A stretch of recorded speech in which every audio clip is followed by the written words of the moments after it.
عليكم. ازيكم يا حبايبي؟ عاملين ايه؟ النهارده هنعمل الصوص التاني اللي هو صوص الكراميل، وبرده من الصوصات المهمه جدا نستخدمه في كتير برده في الحلويات، بيبقى حلو قوي وناس كتير بتحبه، يعني ناس كمان بتفضله كتير. معانا هنا 2 كوبايتين سكر وبننزلهم على النار. تمام.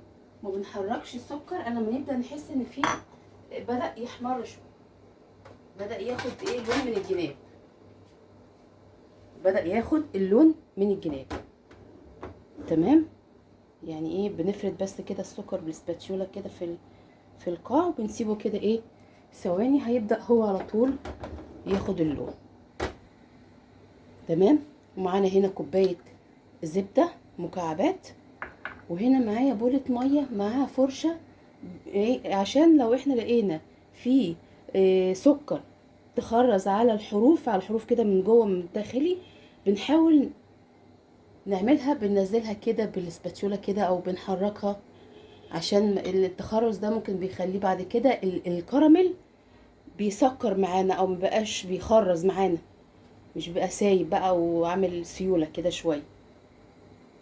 فاحنا طبعا، ويا ريت اما تيجي تعملي الكراميل تعمليه في حاجة لونها فاتح، يعني بلاش حاجة غامقة، عشان يبان قدامك اللون بتاع السكر لما يتكرمل، تقدري تحدديه اكتر من كده. تمام. ومعانا برضو لبن هنا حاطينه على النار، مدفيين عليه كده عشان ننزل نضيفه على السكر لما وهو سخن، عشان ما يكتلش معانا، يسهل لنا موضوع التلف شويه. هنا يعني احنا عملنا قبل كده صوص النوتيلا، وده صوص الكراميل، وان شاء الله اعمل لكم برضو صوص اللوتس، وبرضو حلو، برضو اضافه جميله للحلويات. بدأ هنا من الحروف معانا يبدأ ياخد لون. طبعا الحاجات دي انت بتعمليها في وقت تكون انت برضو يعني عشان ما تبقي تفضلي واقفه جنب الحاجه، ما تسيبهاش وتخرجي بره خالص نهائي لاي ظرف من الظروف يعني، عشان عايزه متابعه جامده.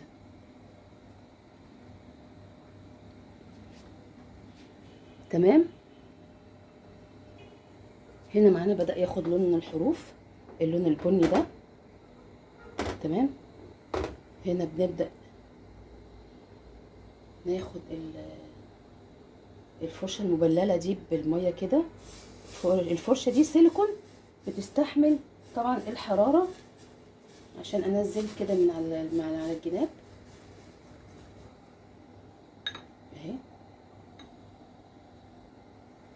ابدا بقى يعني احرك، عشان انا حاسه ان في جنب هيبدا يتحمر، فبس برضو ما اخرجش عن المنتصف، اقلب كده تقليب داخلي، بحيث انا ما اوديش السكر على الجناب اكتر. بفضل اقلب لحد ما ياخد لون واحد. هنا خلاص السكر اخد اللون اللي احنا عايزينه، بضيف عليه الزبده. تمام كده.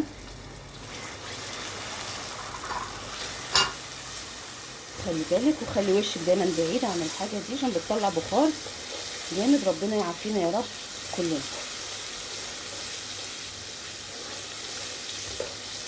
اللهم صل وسلم على سيدنا محمد. حبايبي ناخد الثواب بالصلاه على الرسول عليه الصلاه والسلام. يا ريت يا حبيبتي يعني تفضلوا معايا باللايك والشير.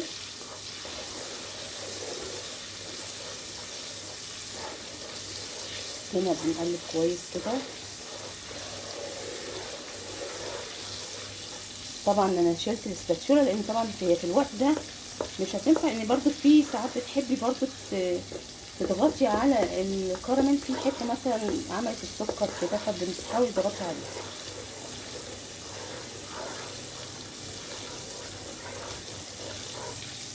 هنا بنضيف اللبن السخن، عشان لو هو ساقع هيكتل معانا مع السكر. بس انا بصراحه ما شلتش الوش بتاع اللبن، انا حاباه ينزل كده يطعم يطعم لي الكراميل. بسم الله الرحمن الرحيم. بسم الله الرحمن الرحيم. تستني شويه كده، ما تضيفيش كله مره واحده عشان ما يفورش لا قدر الله ويحصل مشكله.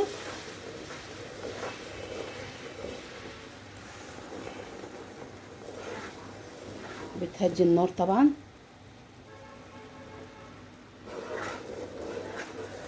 لان الاتنين سخنين فبنبقى عايزين بالراحه جدا وبحرص.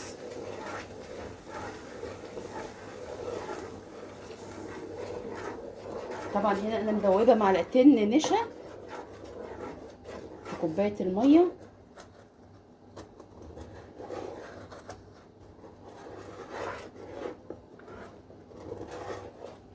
هنا ياخد بقى ايه غلوه كده لازم مع بعض.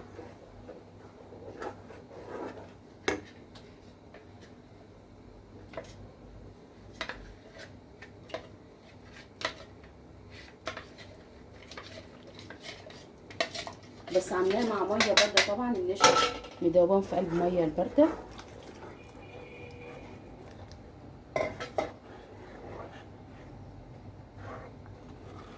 وبنهدي عليه خالص على ما يبدأ يعني يلف ويتقل معانا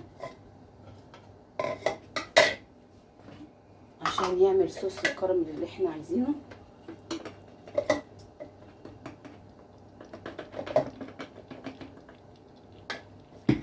هنا بنحط النشا. انا حاسه ان انا محتاجه كمان معلقه نشا، فهعملها برضو على ميه تكون فتره، ميه عاديه خالص.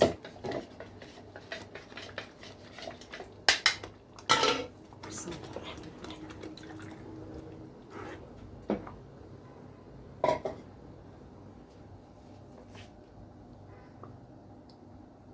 بصوا يا جماعه، هنا عشان بس الامانه، عشان انا ما احبش طبعا ان انا اقول لكم يعني اعمل حاجه واحس ان انا يعني غير راضيه عنها واكمل على كده. هو انا حسيت ان الكراميل هنا يعني ايه، في حاجه تركايه كده لازم اقولها. الزبده ما كانتش 10/10 بالنسبه ان انا اعمل بيها كراميل، تمام. فانا حاسه ان هي يعني زي ما اكون حببت شويه الزبده، ما دابتش يعني ونعمت كده مع الكراميل. مع اني هقول لكم يعني برضو انا ضربتها بالهاند بلندر، بس برضو فيها التركه دي. فمعلش احنا هنتعب شويه ان احنا هنجيب زبده برضو كويسه، احسن حاجه برضو موجوده. وصدقيني حتى برضو لو جبتي احسن حاجه انت برضو كده بتوفري، انت كده ما عملتيش حاجه يعني ايه اوفر ولا حاجه. وبعدين طبعا لما نضيف عليها اللبن والنشا انت الكميه عندك ما شاء الله زادت. وبعدين الحاجه دي ممكن تشيليها في الفريزر، تحتفظي بيها في الفريزر عشان خاطر يعني تقعد معاكي اكتر وقت ممكن، وهي تحافظي عليها وتكون كويسه الى حد ما. معانا طبعا هنا الصوص الكراميل هنا، تمام. معاها عبينا برضو هنا، صبينا في العلبه العبوه بتاعتها، وده صوص النوتيلا. وبرضو معانا في العبوه. والف هنا وشفا. واي كميه زياده انت ممكن تحتفظي بالحاجه دي بالعبوه دي كده، بس كده ايه. والباقي حطيه في اي برطمان محكم، بس بلاش ازاز طبعا. وحطيهم في الفريزر وطلعيهم قبل الاستخدام بحاجه بسيطه. طبعا الجو حر والحاجه بتفك بسرعه. والف هنا وشفا. وزي ما قلت لكم الزبده بس يعني هاتوا افضل حاجه عشان تبقى كويسه معاكم، مدياكم نتيجه بيرفكت. والف هنا وشفا، واشوفكم على خير. ولايك وشير اذا عجبكم المحتوى حبايبي. باي باي.